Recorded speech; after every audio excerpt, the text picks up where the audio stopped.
Meus amados irmãos, a paz do Senhor. Já quero louvar a Deus pela vida de cada irmão da nossa classe Abraão, da nossa congregação em Alto Castro, também pela vida do nosso superintendente, presbítero Tomás, do nosso pastor Alvani.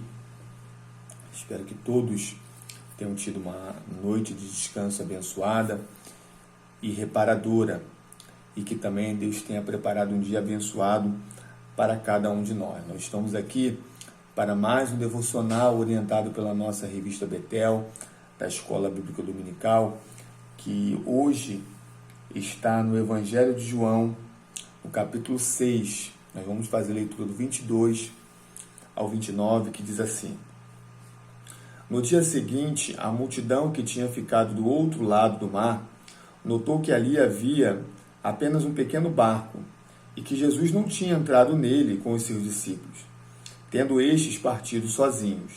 Entretanto, outros barquinhos de Tiberíade se aproximaram do lugar onde a multidão havia comido pão, depois que o Senhor deu graças.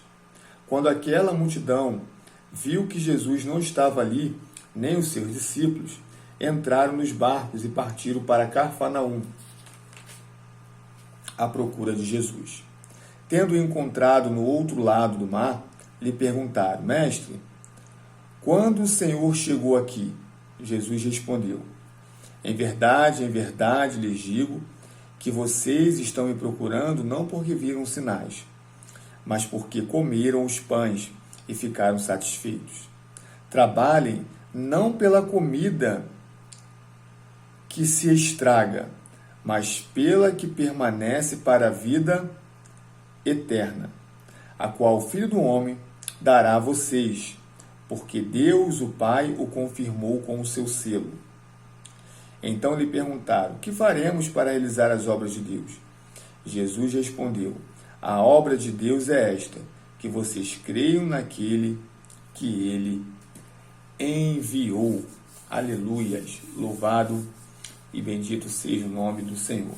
Meus irmãos, nós estamos nos preparando para a lição de número 9, que tem por título Esaú, as bênçãos da promessa por um prato de lentilha. Nós temos visto que Esaú, ele troca as bênçãos decorrentes da sua primogenitude por um prato de lentilha. E nós já falamos em outros devocionais que o primogênito ele gozava de algumas prerrogativas na cultura judaica no Antigo Testamento. Primeiramente, ele tinha o direito de receber porção dobrada na herança. Então ele recebia o dobro da herança do seu irmão na sucessão dos bens dos seus pais. Ele também exercia uma liderança no clã daquela família. E no caso dos patriarcas, ele ainda estava sobre ele a expectativa de assumir de ser o sucessor de seu pai na formação do povo de Deus. Então, o Esaú ele abre mão de todas essas bênçãos para satisfazer uma necessidade pessoal que ele tinha naquele momento. É importante dizer, e nós não falamos aqui ainda, que o interesse de Jacó é legítimo.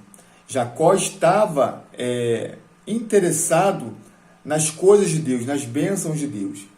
O que é ilegítimo é a maneira pela qual ele usa para adquirir essas bênçãos e tomar posse dessas promessas. Nós vimos que ele negocia essas bênçãos por um prato de lentilha, quando na verdade ele tinha que se compadecer da necessidade do seu irmão. Então nós temos aprendido bastante coisas ao longo dessa semana acerca da decisão, da conduta de Esaú. Hoje a igreja é formada por uma grande parcela de pessoas que tem tentado saquear os bolsos de Deus, os bolsos de Jesus. É como se nós estivéssemos o tempo todo colocando a mão no bolso de Cristo à procura de alguma coisa que nos satisfaça humanamente, naturalmente.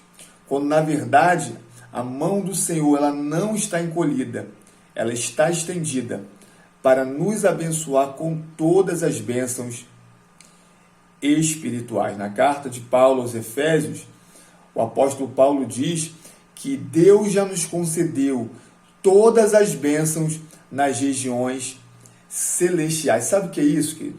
Nós estávamos oprimidos, nós éramos escravos do pecado, nós não tínhamos a salvação, nós estávamos condenados, nós não tínhamos como fazer alguma coisa para ser digno de ser salvo, nós não tínhamos como fazer alguma coisa para encontrar a verdadeira paz, para encontrar a nossa comunhão com Deus. E Deus, pela sua bondade, pelo seu amor e pela sua infinita misericórdia, nos restabeleceu, restabeleceu a nossa comunhão com Ele, para que, através de Jesus Cristo, nós estivéssemos todas essas bênçãos nas regiões celestiais. No devocional anterior, nós vimos que as bodas já estão preparadas e nós fomos convidados para participar dessa grande festa. E quando nós desprezamos as coisas celestiais, essas bênçãos, por coisas materiais, nós agimos como os convidados que não quiseram participar das bodas. Tudo isso nós vimos no devocional passado. No texto que nós lemos em João, capítulo 6, é muito interessante porque o evangelista João, ele escreve o seu evangelho com o propósito de evidenciar a divindade de Cristo. E no texto ao qual nós lemos, Jesus havia feito a multiplicação de pães e peixes, a primeira multiplicação de pães e peixes, e depois ele dá ordem aos seus discípulos de atravessarem o mar da Galileia. E ele fica para poder orar. Durante essa travessia, os discípulos encontram dificuldades, se levanta uma tempestade de vento e o barco dos discípulos quase vai a pique. Então o Senhor vem andando por sobre o mar para poder repreender o vento e socorrer os seus discípulos. Então, aquela multidão que estava no local onde Jesus havia multiplicado os pães e os peixes, eles ficam atônitos porque eles procuram Jesus e não encontram, porque eles viram que os discípulos haviam atravessado o mar da Galileia sozinhos.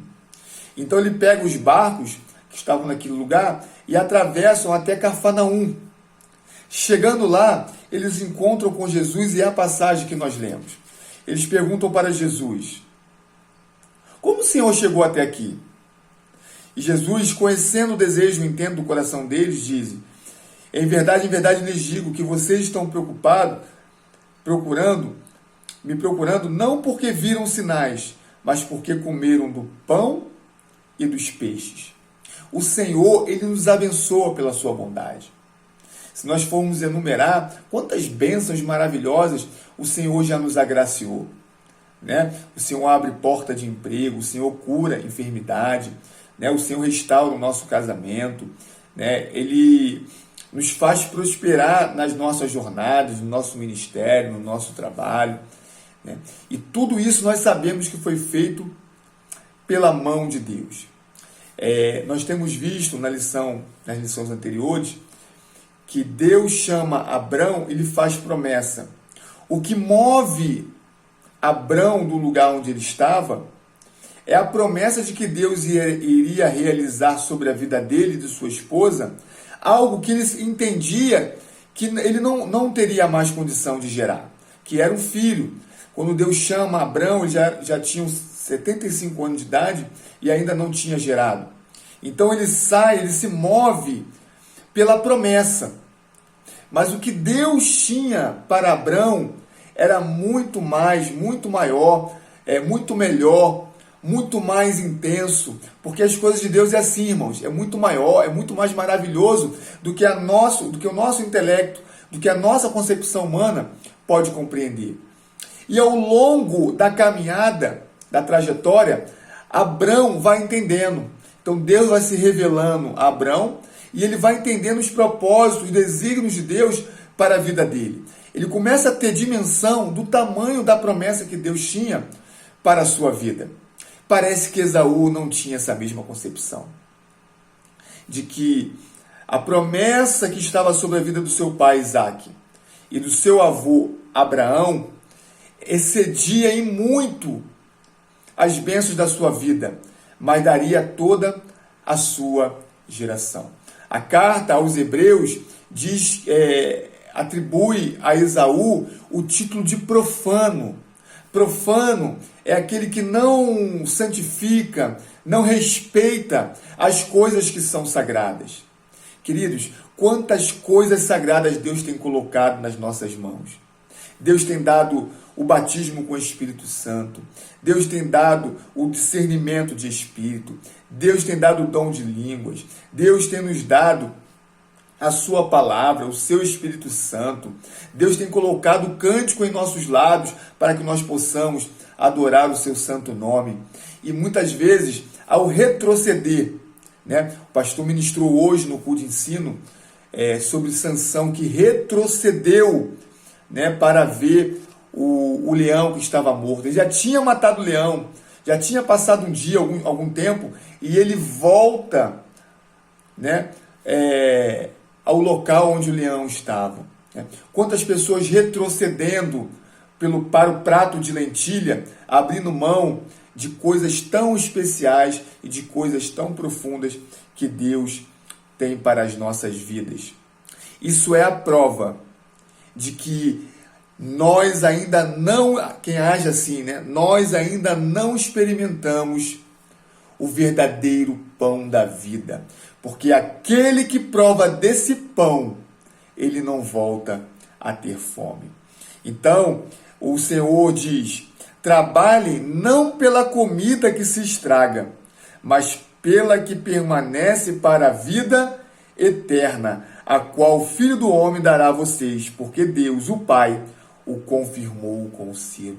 Irmãos, quanto esforço desprendido para trazer o sustento, para dar um bom estudo aos nossos filhos, para dar um conforto maior à nossa família. E o Senhor está dizendo: trabalhe não pela comida que se estraga, mas pela que permanece para a vida eterna. Não junte tesouro na terra, junte tesouro no céu, porque os tesouros da terra, a traça corrói, a ferrugem corrói, mas aqueles tesouros que nós guardamos no céu, eles são eternos. Louvado seja o nome do Senhor. Se alimente diariamente com o pão da vida, que é dado de graça, como nós já vimos lá em Isaías 55, O banquete já está pronto, como nós vimos em Provérbios 9, E a sabedoria chama, assim como a sabedoria nos chama ao conhecimento,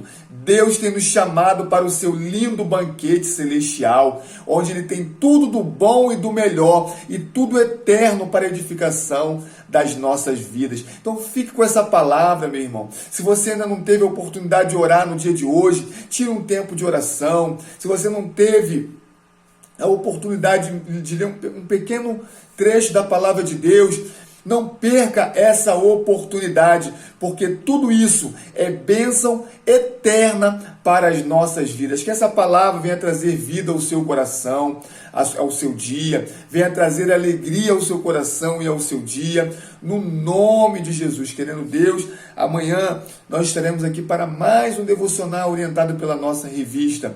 Que Deus te dê um dia de bênção e de vitória, no nome de Jesus. Fique com Deus.